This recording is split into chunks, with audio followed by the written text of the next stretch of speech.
Hello and welcome to Dungeoneered, a podcast dedicated to discussing Dungeons and Dragons. I'm Aaron. And I'm Josh. Let's do this. So, Josh, for Lukewarm Open, you know, I think, that my favorite holiday is coming up very, very soon. Halloween. My favorite holiday, for everyone who doesn't know, is Halloween, and that's like right around the corner. And so I thought, since it's the month of October, our Lukewarm Opens should be kind of discussing a little bit towards Halloween. And so, what I wanted to do this week was discuss a topic that we've kind of discussed a little bit before, but twist it in a way to reflect Halloween. And so, what I want to do is, for the start of October, I want to do, how would you implement a spooky, scary story into D&D, but make it, like, relevant and important to the story? Does that make sense? Mm-hmm. And I guess as kind of a subset of this, what kind of spooky / horror Halloween story would you want in like a tavern, like somebody said, something like that? What would you want? Well, so I'm just going to tell you exactly. I'm just going to go with exactly what I've already set up in my game that I already asked for your help with. Okay. Because that is one of those things. It started as just a happy accident, just like with Bob Ross, just like with the painting. It's a happy accident. Hey, yeah. Those accidents, they're just birds, or in this case, horrible flesh monsters that come to murder everybody in a village. Exactly. So I have a creepy little castle that the party has known about for a long time. And some stuff happened near that castle. How did they come to know about it before you get further? Well, so how did they know about there's this? a town, a city that was nearby that knew of it, but knew it was dangerous, so they hadn't cleared it out yet. They hadn't checked it or done anything with it yet. And so they went to this town. These people had a map and said, "Hey, these are the things in the local area to know about." And so they were told that it exists. And so okay. Some stuff happened near that town where the forest that town is in burned down.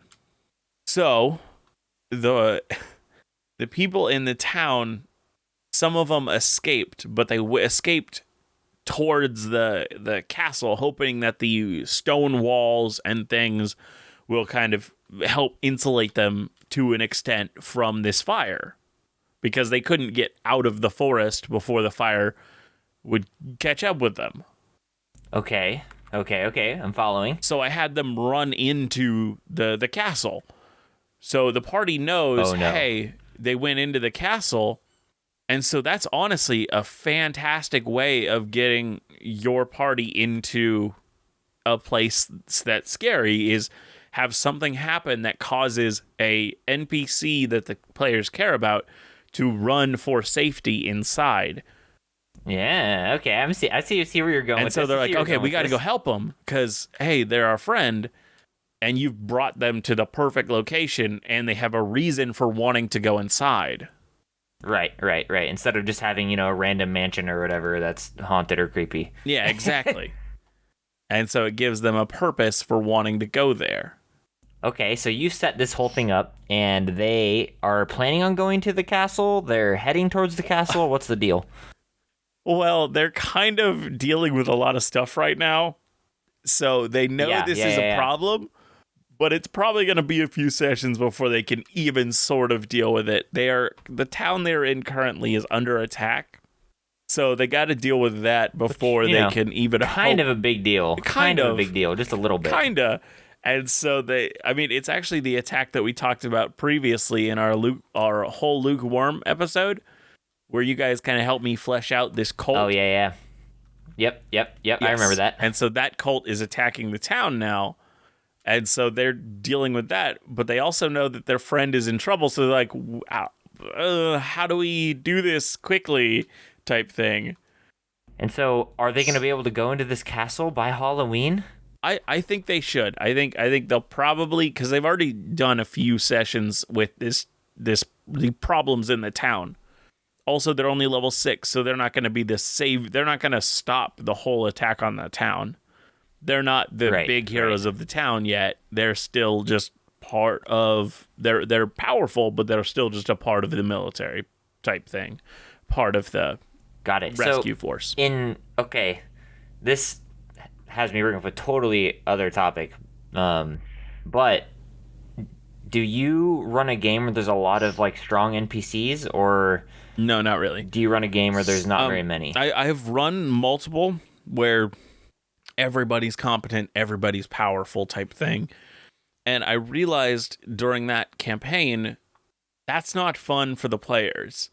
Like you literally have to make some of your NPCs inept, because why else would they be relying on a random adventuring party to solve these major political problems? They just wouldn't. Yep. That's just how it would work. They just wouldn't. They would do it themselves type thing. And so I realized Yep. that They would part just of have being a big DM, old powerful man. yeah, part of being a DM and part of doing of running this is you have to kind of keep this fog of war that kind of can play off or hide the ineptitude of people, so it doesn't look like people are actually being inept, but then also make them inept because they have to have a reason for relying on the party. And so I've kind of I think I've kind of worked that to a workable solution at this point where I'm like, I feel like I can confidently do that. Yeah, it's definitely a dangerous, slippery slope for sure. Because I've been in multiple campaigns where it's like, why am I even here? Yeah. You know, like I'm level 2 and everybody we seem to hang out with is level 10. You know. Yeah. But it's definitely a fine line because you also don't want like you don't want like the major political leader of the faction to be like level 1. You know. Yeah. You know, so it's kind of a fine line, but yeah, totally. So, do you have plans for this castle? No, I have literally nothing for this castle right now. I the only thing I have set up is the NPC that the parties it's okay. The NPC quotation marks who ran in here is technically a PC's backup character. Oh, interesting. So the PC played them for like a session or something when their character got kidnapped. And so since then, they've kind of had this person be like, oh, wait, Volker, can you do this? Like, hey, can you help us here? And so he's kind of stayed involved with the party without being a current member of the party. So they had him do some things. And during one of the things, it brought him into the forest with them. And then the forest fire and all that. And so that had him run with his platoon and the other, like the actual NPCs he was with, into this castle. And so all they know about this castle is it's this creepy castle. It's from before the apocalypse, and they have seen evidence of a large scaled creature, and I had some of those scales be found near the castle when they went and saw that this is where Volker ran. Okay. Well, I mean, and you're wanting this to be scary, right? That's what you're thinking? Yeah, it's definitely got to be a Halloween thing. So, do you have like any ideas where you want it to go? Like, do you want it to be like do you want it to be like paranormal horror? Do you want it to be like body horror? Do you want it to be like? Yeah, I've done a lot of body horror because it's this kind of creepy apocalypse. So I'm thinking more ghosts, banshees, haunted type thing, because that's kind of different than how we've been doing it. But it also makes sense that it would be here because it's this kind of post-apocalypse castle. So, okay, maybe you've already said this and I just totally didn't hear it, but these scales that they found, do you have them relating? Do you want them to be related to the castle or not? Like, is it No. Does it So not I matter to you? think also it might. They have no idea what this creature actually looks like. They've only seen evidence that it is large and has these kind of blackish scales. So it doesn't have to be a dragon. It could be something completely different. Or it could be like one of those elder brain dragons, or like it could literally be whatever at this point. It just has to have scales somewhere and be large. And so I don't know if it's Okay, so one of the things I thought is that it could be like immediately once they go inside, they see a a large black dragon just murdered, and they're like, we thought that was going to be the problem. If that thing died right at the entrance, pretty much, whatever's in here is way scarier than that. Or it could be okay. this thing is the thing at the very bottom where they need to get to save their friend. Okay. Well, my first initial like immediate thought was to do like a I don't know how to describe this, but like a haunted horror theme where like this castle is, what level is your party again? 6. Okay. This castle is home to some sort of obvious like creature. And the first thing I thought of was a basilisk. Like more of a Harry Potter basilisk, which is like a snake creature that like slithers around instead of like a, like Dark Souls basilisk, which is like the big eyes. But does it and what I was make thinking you does it solidify you like a basilisk does in D&D? Does it why can't I get that word out? Turn you into petrify? cement. Is that what you're petrify. That's the word. That's what basilisks do. So does this thing petrify? Yes. Well, so I was thinking that it would be interesting if you did like a combination of these two. Mm-hmm. And now I have run a lot of horror one-shots, and even like one-shots that are canon in story that are like just like it's Halloween and all of a sudden there's a mansion on a hill, like that kind of thing. Mm-hmm. Just because I think it's now like established within my group, at least my old group anyways, that like, oh, we're gonna do a Halloween one shot because it's Halloween and it's fun, let's do this. Yeah. So it would be really interesting if you did like and again, you don't have to use like a basilisk, but you did like a reskin where it's like an intelligent creature and it's trying to like separate the party and hunt them individually. Does that make sense? Interesting.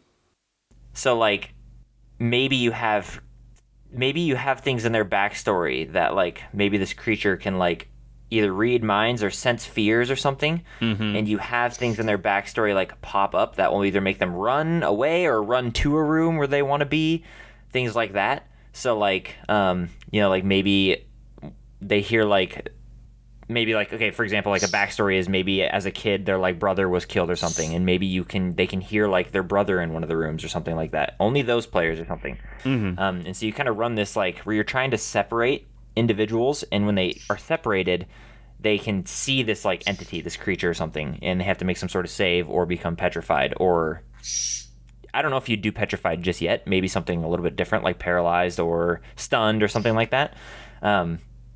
And you slowly play off this like they're being hunted feeling, where like everywhere they go, they can like maybe every once in a while they see out of the corner of their eye like swift movement through the shadows of this castle, like up in the rafters. All of a sudden they look and they do perception checks, but there's nothing there, that kind of thing. And you just kind of slowly every once in a while put these little like they're being hunted type thing. Mm-hmm. And what I was thinking, if like you did something like petrification, you could even do like statues that have been set up and moved of like villagers, like of people, just as like a hint that these people have been like turned to stone, or even better if you want to go really creepy, like turned into art pieces. Like if you don't want to go petrification, like paintings, like people have been killed and like used in paintings, and like maybe they can even find a room of like blood and death and guts.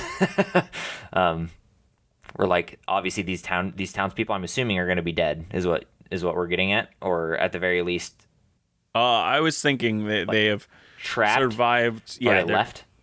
I think they're survived. I think they are in a bad situation, but I think they're still currently alive. Okay, interesting. If that's, would you be opposed to them being gone, like they've left? I kind of want to. I don't want them to feel like they went through this for nothing, so I would like them to be there. What if like there were clues on where they've went, like they fled this castle also? Or wait, Okay, what okay. burned down the I think we're forest? taking this too long. I think we're taking too long on this. I think this is we are for sure. we are getting way for lost sure. in It's the already weeds. 16 We're not minutes. supposed to be creating something this big. Yeah. This is our lukewarm open. True. Okay. I need to get to we the got to set it topic, aside. Aaron. I just looked at the time and I'm like, oh Yeah, my word, set we're it going aside. way We'll over. Set it aside. You're right. We're gonna have a lukewarm We open can talk episode about if we keep it doing again. this. Set it aside. Maybe, yeah. Maybe we record another thing where we just talk about that. Like when we do talk about it, maybe we just record it. Yep, you're right. You're right. Okay. I got to get into the topic. This week, out of the blue, I ran into a bunch of stuff about cults. I didn't seek it out. It just kept coming up. All of a sudden, just Second favorite horror. Cult thing. And then I was talking with my friend on Friday, and they brought up cults as well. And it was this weird serendipitous week for cults, I guess. So when I began to look for a topic, I felt like I needed to discuss a cult. And in the end, the cults I found didn't have as much detail as I kind of wanted. And as I searched and searched, I kind of went down some rabbit holes and found some things. And I found an organization with Like lots real of life info cults that we can really dig into. I love me a good real life cult. Oh, No, I did think about researching a real life cult, but I think I might do that later. But we're going to talk about an organization right now. We're going to talk about the Zentharim, a group founded by a powerful, greedy wizard, Manshun. Manshun was the lord of a location that I previously did research on, but never actually made into an episode, called Zentil Keep. Manshun created this group with the purpose of expanding his domain and his control. Soon after the founding of the Zentharim, Manshun attracted a fellow power-hungry fellow by the name of Fazul man, what is up with all the Chembril. complicated names? Can we just have like He was Jim, a powerful like, once, cleric. you know, like. I do like Fazul though. What's up, my Fazul? It's FZ. It's FZOUL. Just yeah, you know. He is a powerful cleric of the Church of Bane. Fazul, being a high-ranking member, brought with him many worshippers of Bane into the Zentharim organization. Upon integrating into Zentil Keep, Fazul kicked out the smaller clergy that was already there, replacing it with the followers of Bane. This act unnerved Manshun. He didn't want some upstart disrupting his seat of power any more than he already had. So he talked with one of his most trusted advisors, Xantrif, a powerful beholder and a member of the Zentharim, and together they forced the Banite priest to swear ultimate fealty to Manshun. Now, the Zentharim has plans from day one, but they were in a very powerful area of the world, the Moon Sea, and they needed to be careful. Despite wanting to capture a location called the Citadel of Raven, they waited, building up strength physically and in their economy, also gathering allies. And it wasn't until the nearby cities around the Moon Sea began to go to war that the Zentharim saw their chance. And with their allies, they defeated a city-state that we've already talked about in a previous episode, Mulmaster. From there, the group began to seize more land from the powerful fortresses, and with the treaties that the Zentharim gathered, they gained a stronghold over strategic areas of importance, helping them control supply lines and defensible positions. And soon the other nations around the Moon Sea began to worry about the Zentharim and Zentil Keep.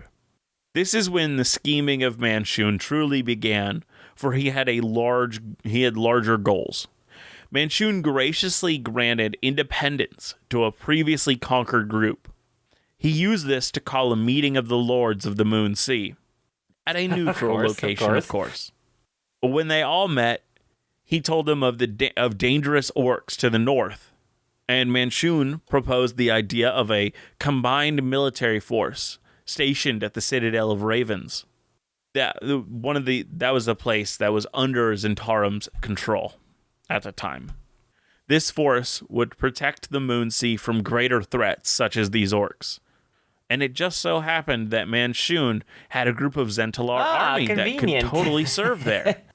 Convenient. The next few years ended up being pretty rough for the Zentharim, as many major members and even puppet rulers that they controlled were ousted, including Xantrif, the Beholder, that was one of Manchun's right-hand people. But despite this, they looked towards the future, and rightfully so, as the time soon came upon them, and the spies within the Citadel of Ravens and the supposedly dangerous orcs to the north, along with the Zenthalar army, destroyed all of their enemies at the Citadel in one surprise attack. Disruption began to brew inside the Zentharim, as a god came down in avatar form, the god Bane. This god was followed by the fellow that I brought up earlier, Fazul, and many others. In this god's time on the material plane, he was defeated, and a new god ascended, who we talked about last episode, Cyric. This replacement brought much upheaval, as followers began to jump ship, switching from following Bane to Cyric, while others went to follow Bane's son, Ayaktu. Yes. But nonetheless, the major religion of Zentil was heavily disrupted. This disruption eventually exploded into an event that has become known as Bane's death. As Poor Bane. As Zeno Mirrormane. Yeah, just more crazy names. The who? The what? As a person named Zeno Mirrormane, a follower of Cyric, made it his mission to destroy all of the remaining followers of Bane within Zentil Keep. In the end, he left only one alive. He even killed his own brother.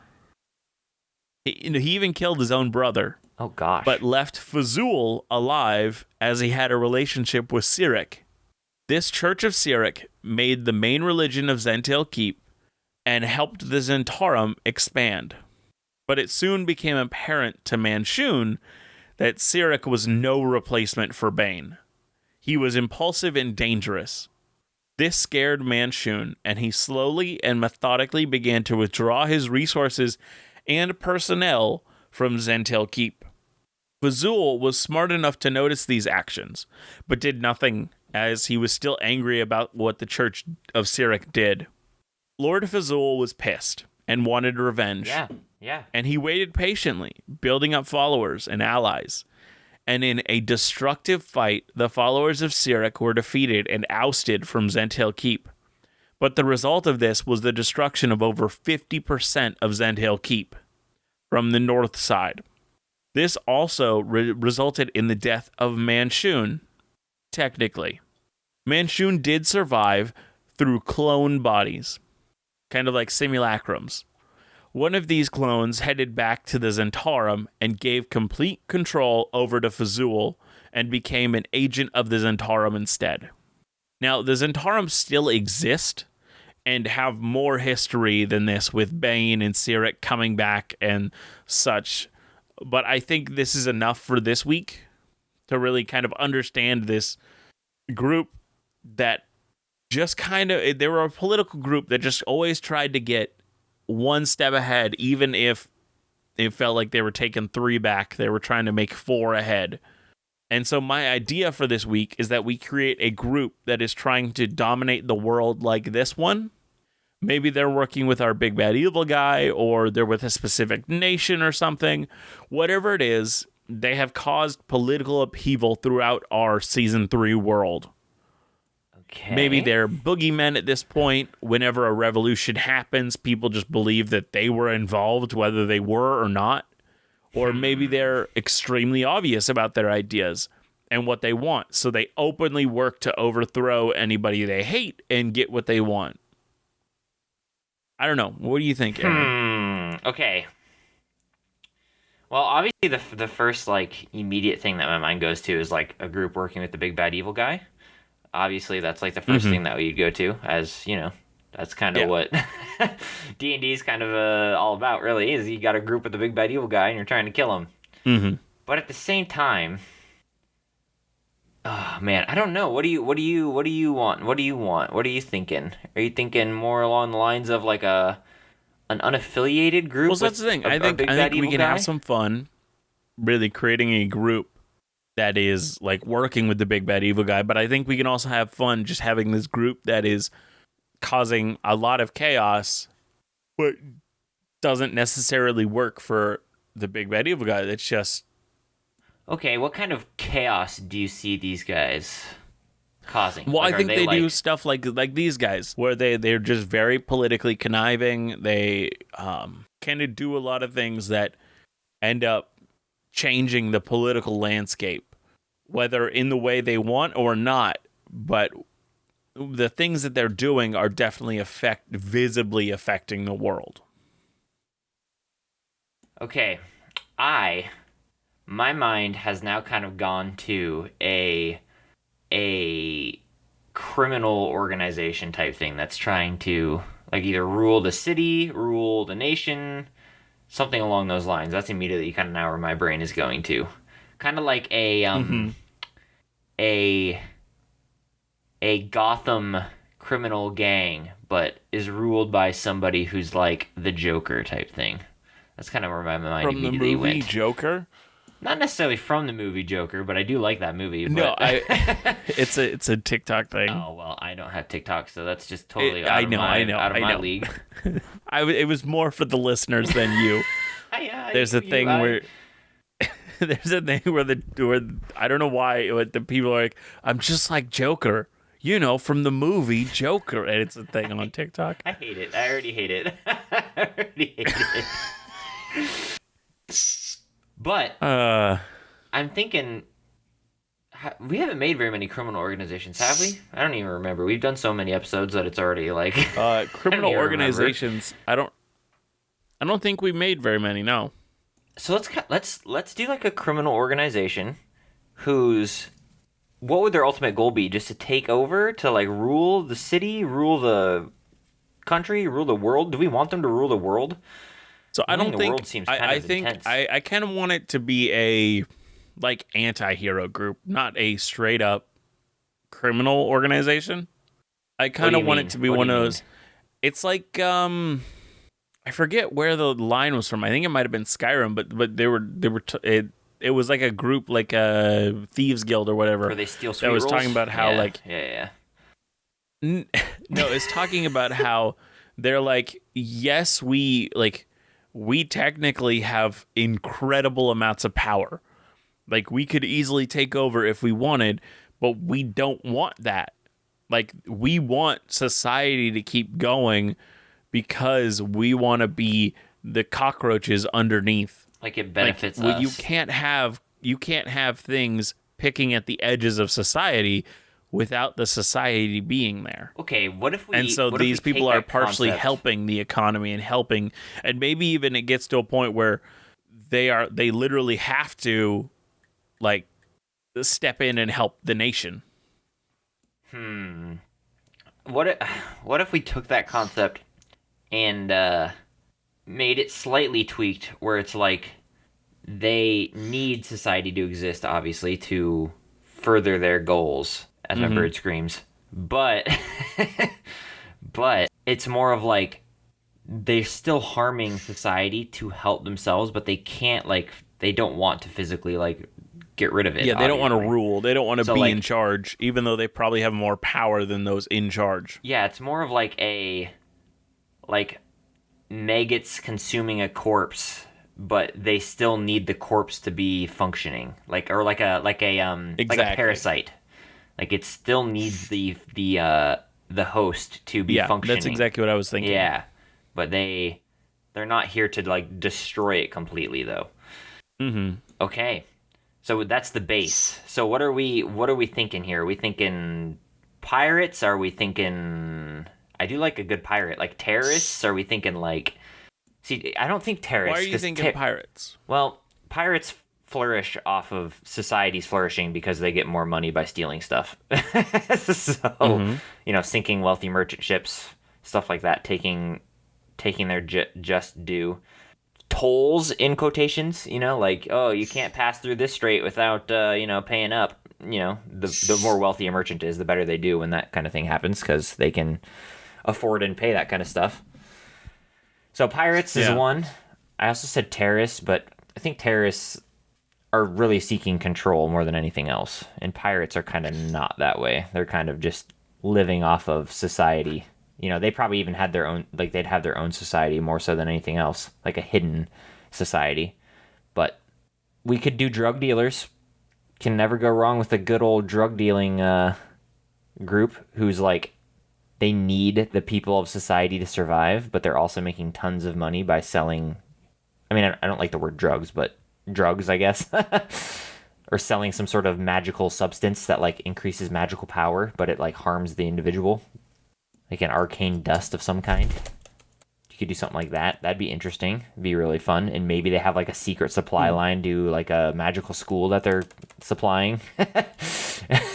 So they like practically control the school because they like the academies, or like the magic in the society, because they like all the court wizards are supplied by them, that kind of stuff. Like they actually have like a secret hold on the nation, but they don't really do anything about it. This idea. I like the idea of one nation has like a ridiculously power, like it seems every person in the nation is like ridiculously good at magic, or like really magically, or at the very least those strong. Who practice it are very that's what I mean. I mean, the people who do it are like for some reason the people in this nation are the best of the best when they're magic. Right, yeah. And, always and this is why they have some sort of drug or something, and the people who have the control of that drug are this organization. Well, then immediately my mind goes to a magocracy that is essentially completely dependent on this organization creating this kind of like arcanous dust or something that they all have been like hooked on and are essentially controlled by now. And so like I see some of these criminal organizations like, well, if you don't give in to our demands, then it would be a shame if my employer was unhappy with you, and this, your magical power were just to deplete. Or even if we went that route, we do like a warlock patron, but the patron is like this criminal organization where they like take this dust and it gives them their power. No, like I think frauds. I got it. So what it is, this organization has connections with the major universities of this magocracy. And what they do is they get the students hooked on this drug. For sure. And this drug, it makes you super powerful, but one of the side effects that the people don't know, the kids don't know at the time, is that if you take it for long enough, the moment you stop taking it, you lose all of your magical power. So at some point in this magocracy, if you were to stop taking your magic drug, you would lose all magic power that you have. Yeah. You would be useless in the society. Yeah, I like that a lot. That's kind of where I was going with it, with like Warlock Patron, where it was like this drug essentially is like, maybe it didn't start off that way. Maybe they started off with actual magical talent, but the drug has now like taken over. Oh, they 100% did, yeah. Like the drug has taken over their system, and if they stop it now, they no longer will be able to do magic. And that is super messed up. Yep. Okay, so there's so much we have to create for this, though. Like, we have to create a whole magical society. But besides the point, so are these guys just making profit off of these magical academies? Are they, what's their, like, end goal? What do they want? I kind of want it What's their to be desire? something weirdly altruistic. So what Okay, elaborate. So I'm not sure exactly what I'm intending here, but what I think is that this organization, like the head of it, found like I have a good idea. I don't know. They had a vision. I don't know why, like, or what the vision exactly showed, but maybe it was like the end of the world type scenario. Uh-huh. And they knew that this magocracy was so up their own butts about, oh, we're the best in the world, they were not going to help. But part of the prophecy or whatever he heard is that these people need to help, or like all will fail. So what they did is that they they have gained this control over the nation at this point, so that when the party begins to save the world, they can force the nation to help them, which is a really cool way to make this nation be forced to help the party. And I think that's a cool thing, but I don't know. Okay. I want to take this idea and I want to shift it a tad. What if we did like the idea of like he received some sort of vision or prophecy about some sort of something, okay? The question is, first and foremost, do we want this like prophecy to be because he like discovered this drug and was like used this drug, so he's also partially dependent on it? Okay, that's fine. My next thought would be, what if this group, while they don't necessarily want control, this prophecy was about like magic and magic's influence and effect on the world, and he believes that magic is going to cause the end of society. And so what he's trying to do... So he wants to get control over all magic users so that he can terminate their magic. Oh my word, this is fantastic. So either he can end it all by cutting off their supply of this arcane dust, or he can manipulate and control it whenever he wants. So this is fantastic. I love this idea. Yeah, it's super cool. So he believes magic is going to cause the end of the world, and he wants the ability to literally just snap his fingers and stop people's magic. Right. Therefore, stopping and preventing the end of the world, because he wants society still to flourish and function. So it's kind of like this, awkward Thanos, where it's like, he wants the world to survive and live, but he believes that magic is going to cause that end, so he wants the ability to be able to snap it all to stop it. So the question is, what's the vision? Where did it come from? Why is he led to believe that magic is the case?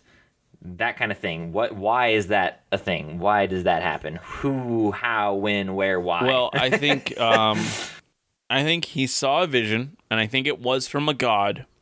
But I don't think he saw what caused it, and I think he assumed it was magic. I think I agree for sure that like he just assumes that it's magic. Like it's not, magic isn't going to cause the end of the world, like from a DM like knowledge standpoint. But he has good evidence and good cases and a good reason to believe that that is the case. Obviously, I think is where I would want to go with it. Because then he could even convince the party that this could be the case as well. Like he has like, he's gone and done research on why he thinks like, maybe if there's like some sort of field of magic above the society, if it collapses and it all falls and, people use too much of it, they'll collapse the atmosphere essentially, and the magic will fall down and kill society or whatever. Like something like that. Like there's like a magical shield above the universe, and if we use too much magic, then it will collapse it all and we'll all die, like that kind of thing. Which that could be a good idea, but that was just random. But something along those lines. But it's not necessarily true.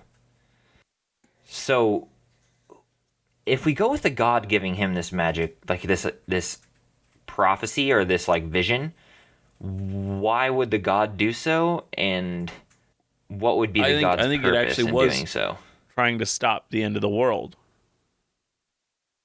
Like I think what that dude saw is gonna come to pass, and I think that is what. All right, I think we have to discuss what the vision is. The big bad evil guy is bringing. Yeah, we have to discuss what vision is before we can like decide what gave it to him, because then like we'll be able to see and like visualize what he's actually thinking. I think it's the breaking down of the barriers between heaven and hell. So there's like a magical barrier that blocks the divine realms and different realms from not contacting material but plane. I guess it would be contacting, and I think the cutting off the destruction of those barriers is like would have devastating effects for the material plane, like a sudden influx of demons and devils and things, but also an influx of angels and celestials and whatnot, and to the point where there would be this massive collision, this massive war between the two on the material plane. So essentially there is like a shield that's like blocking the material plane from the rest of these Yeah, planes. and so it's like one of those And things where if if a god works hard enough or decides to use their power in this direction, they can get like an angel on the material plane. Like it's hard, but they could do it. okay, here's a And so question then. like this would be all of a sudden a huge army of both coming on. So yeah, okay, I really like this idea, and it kind of is what I was explaining, kind of in like a random example, but we're kind of gonna run with it. What if we tie this back to the big bad evil dude, and one of the ways that the gods like prevented him from like guiding souls to different planes was making this like magic shield that blocks him from being able to do so. So they like locked him in the material plane essentially. They lock two? The big bad evil guy that we have, you know how he was like unable to Yeah. lead souls anymore to their different divine realms and he made his own? Uh-huh. What if they like locked him in the material plane with this like shield? So that's like, but part of the consequences of that is like demons and gods can't really make it in the material plane anymore. They can still like send power through and their like divine intervention through, but like they themselves not necessarily can like I make their don't way think into the material I plane. think all they did was strengthen the bonds that were already there. I think they strengthened the walls that were already there. I don't think they actually like fully built their own barrier because I don't think they would restrict themselves in that way. I think it would make more sense that all they did was strengthen the walls that were already there, and so part of this big bad evil guy's attempt to break them, there's no midway. So either he's got to fully destroy them, which he's totally willing to do, or leave them up. And so I think it's such a drastic change from the status quo because he has to fully destroy them, not and so they were already there. They just got strengthened. Okay. So it's like a natural barrier of magic. And I think I like the idea that magic does come from this like shield. But what I'm thinking is where he's like misplaced is like when you gather the magical energy and release it into a spell, it just returns back to the shield. So like you still do take part of the shield when you cast a spell, but it like Because it returns back. stays in the Yeah. material plane. Yeah, it stays So there. if you took your daily magical ability, went to the heavens and began casting spells, that is no longer going back to the shield. Right. So I think that would be an interesting thing about this world that they wouldn't want you casting spells on the divine planes or the hells. Unless it Because was you're- directly given to you by you're- the god's power. Like the god was Yes. influencing. Like you're a Yeah, cleric or something. divine spellcasting can definitely do it just fine. Yeah. Yeah. No, I like that. I like that a lot. So there's like part of it is true. Like his vision is partially true where like you do take magic from this like shield. The problem is it does return back when you've released the magic of the spell. Mm-hmm. But of course, I don't think anybody knows that. Like nobody in the world's really aware of like how magic. I mean, maybe there's some scholars who like have ideas of how magic formed or how it is used. So maybe there is like a theory of like arcane weave above the world or whatever. But I would see it as the world doesn't really know exactly its purpose or what it does, but it's visible in there. And I even like the idea of having like Aurora Borealis type stuff where like you can see this magical field every once in a while in certain Don't worry about it. You should look at that later. Look at it later. Okay, I'll look at it later. But yeah, I think I like this. I like where this is headed. Mm-hmm. So then, once he receives this vision of this like arcane shield, how does he make this drug? Where does he find this drug? How does he start his I think organization? What's the deal here? Find someone who already makes it, and he just blows it up. He is really good at the marketing and business side of it. And so this person was just a small time person, but he took over and really just like expanded the business. Okay. Do you think he receives a vision on how to make this drug? No. Or does he just No. come up with it? Okay. This dude meets another person. The other person is already manufacturing this drug. They are a warlock or a wizard. Like they're already involved in magic. and they had this idea, this alchemical idea of let's build this thing. Okay, so he isn't. You don't see the founder of this group as like a mad scientist who creates it, or I see him as a uses it. really, really, really intelligent person who just got his idea wrong. Okay, because there's a part of me that likes the idea of a. I don't know. I was gonna say like a Wizard of Oz type thing, where like the man behind it is like so frail and destroyed from using this magic substance, like to test it out and to use it, that he's no longer a shell of himself, but now he has an individual who is like the face of the company essentially now, and he just like runs behind the scenes. So like if the party meets him, they would feel kind of bad for him because he's given everything for this. Like he's given his own life and his own strength and his own sanity for this.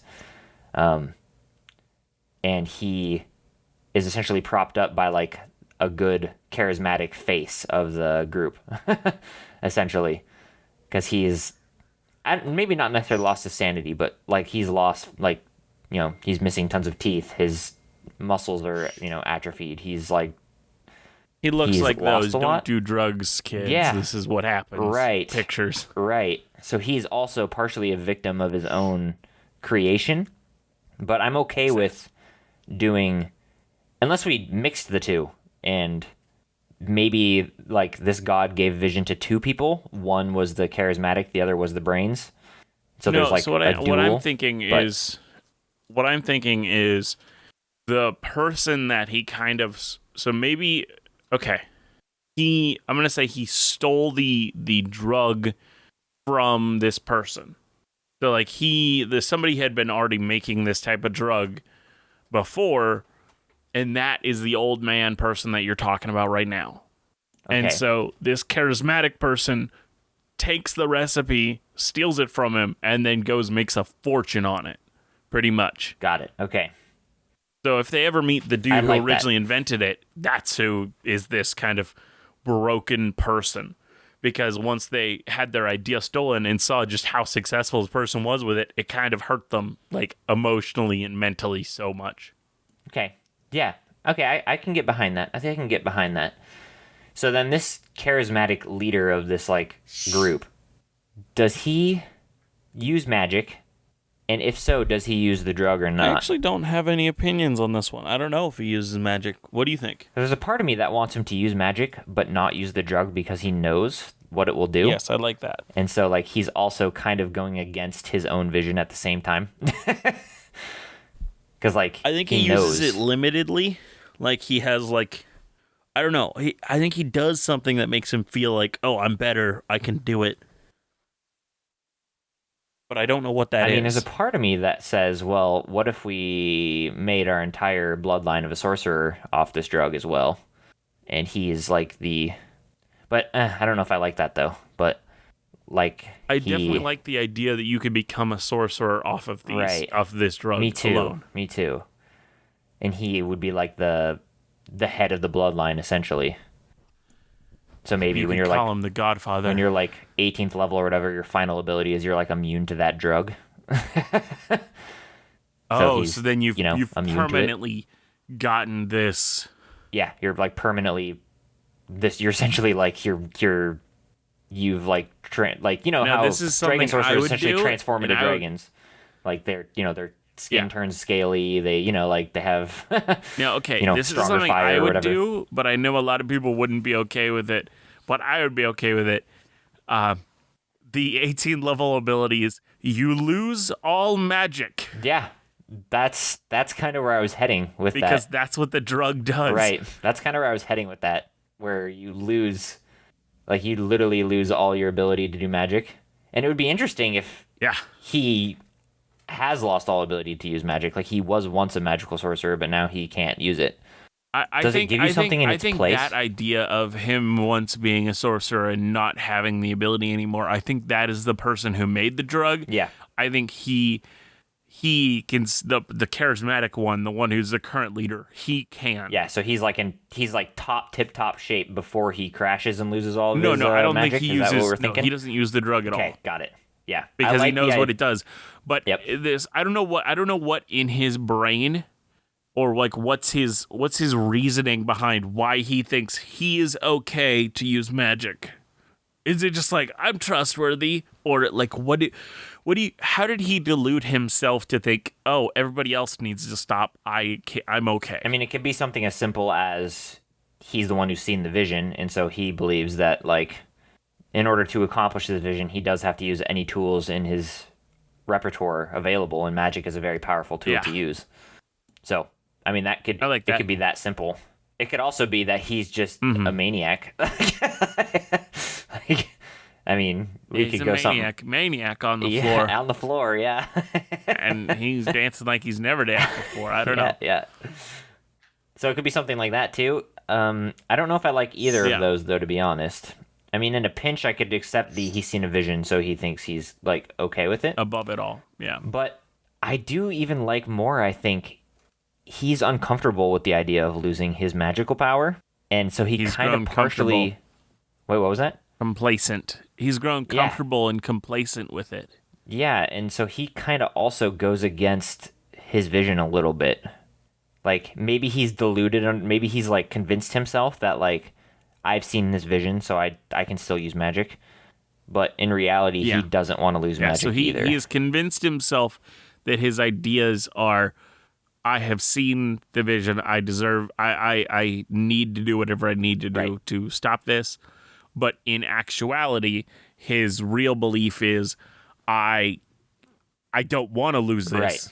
Right. And I think it would probably impact his personality a little bit. It'd probably be a character flaw of some kind, where he also has, like, a little bit of a, like, maybe even, like, a little bit of a tick about that. Well, like, I think he has a little bit of self-hatred. Yeah. I think he understands, like, he kind of understands I am definitely horrible. Yeah. But he also...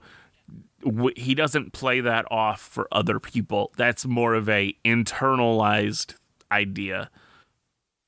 He internalizes his self-hatred, but doesn't say it to everybody. He's not like, oh man, I hate myself. No, for sure. And you know, he's like a charismatic face, so he's very good at, like, you know, and plus he does want everybody to use magic in a way because he wants to get them hooked onto this drug to end the magic. So he does want everyone who uses magic to give into this. So, in a way, like, that'd be a pretty brutal mental state. I'm not gonna lie.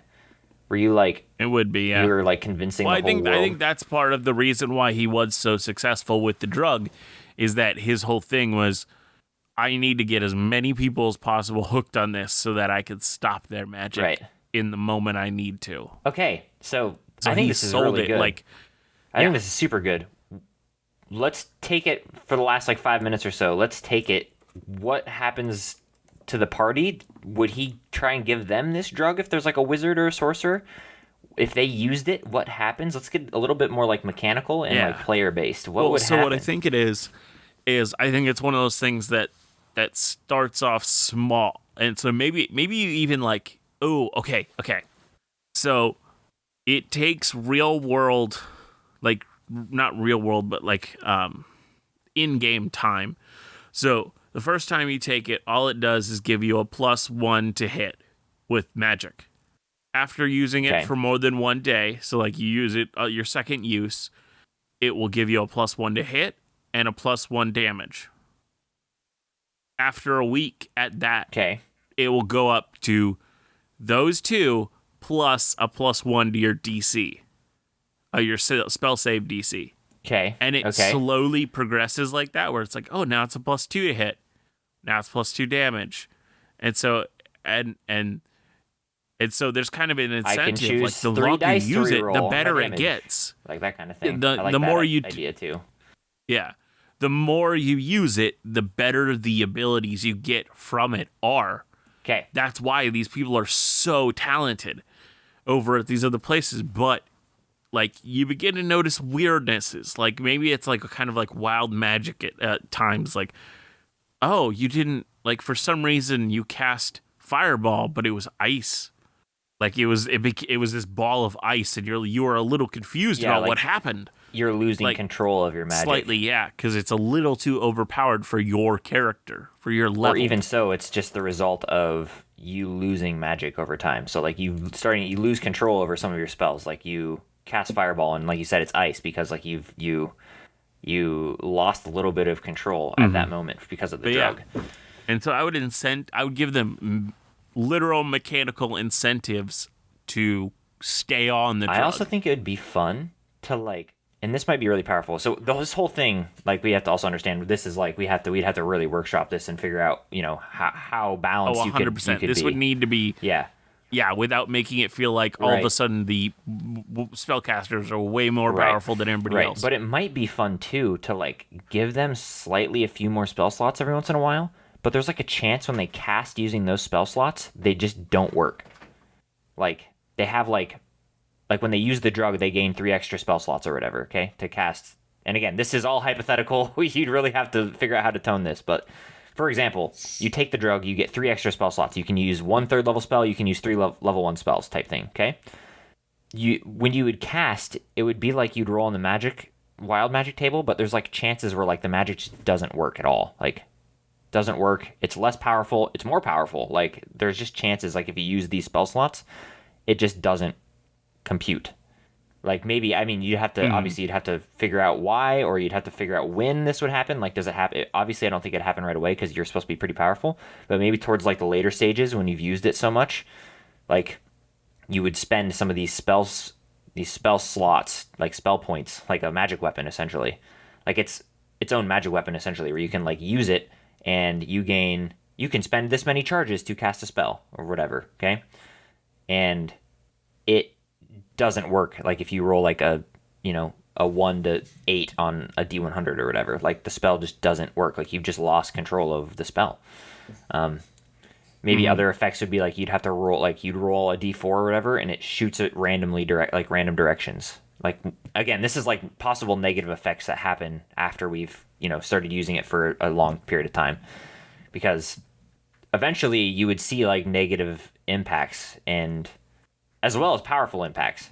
And so I think it'd be kind of interesting to do something along those lines. I think part of it can be like you take damage Yeah. for casting a spell. Like that could be a problem as well. Yeah, for sure. You You try to cast something And then, a higher level than you have type thing. Right. You get hurt. And then the next thing we need to discuss, and this one is a very, very, you have to be careful with this topic, is would you remove your player's ability to use magic with it if they went too far? And the main character decided to stop it. This is a drug. Yep. I would talk to them and be like, this is a drug. This can have very, very negative effects if you keep like it. That's why I would make it be like it would have to be actual in-game weeks of you taking it before things change. Right. So the player is making an active choice to take this clearly illicit drug that has consequences they have no idea about. Yeah. And like the people who do have ideas about are like these high up dudes in this one magocracy that do not talk about the negatives. Right. They're all hooked on But it. everybody there knows it. Right. Exactly. So I think maybe if you give it to them, give them also a friend who is higher up in this magocracy, who, if they want to know, they talk to this person, and this person can even tell them ahead of time, like, I had a friend in the university who took a lot of this, and we could he even can't make cast magic anymore. I mean, you could. Like, so you give them that heads up. Right. You could even make a rebel alliance against these groups too, who like believe in magical purity without the substance. Like they know, like there's like an underground group that knows about this substance, and they're trying to like weed it out or whatever. Yes. So you could definitely play on that as well, which would be really fun, and have like this underground group too that like is trying to have society not be on this drug. Yeah. So and like, they're of course called Dare. Yeah, right, Dare. Yeah, exactly. That's exactly what they're called. Gosh, dang it. Hey, you said an anti-drug group. Yeah. We already got one. Dare. Yep, exactly. Yeah. So they're called Dare. We've already established. We've already decided. So we'll make Dare next. We'll make Dare episode. next week. But actually, we should. We should totally. Well, I think I'm gonna call it there. Agreed. Thank you for listening to episode 55 of Dungeoneered. Woo! Woo is right. If you listen to us on any podcasting apps that have ratings and reviews, please be sure to rate a review. It really helps kind of engage, show that you're engaging in other ways than just listening to the show, and kind of helps us get more of an audience. Mm-hmm. If you want to write to us, ask us questions, give us advice on things, or even maybe even add your own insights on, hey, I would like this thing would be cool in your world or whatever, send us an email at dungeoneered@hotmail.com.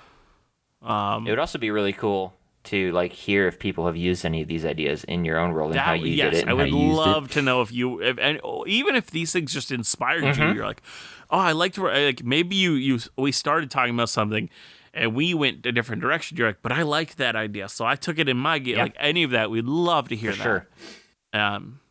But yeah, thank you for taking the time to listen to us. And don't forget. And always, yes, here we go. always remember to be the sharpest barrel in the bunch. See you next time. Bye.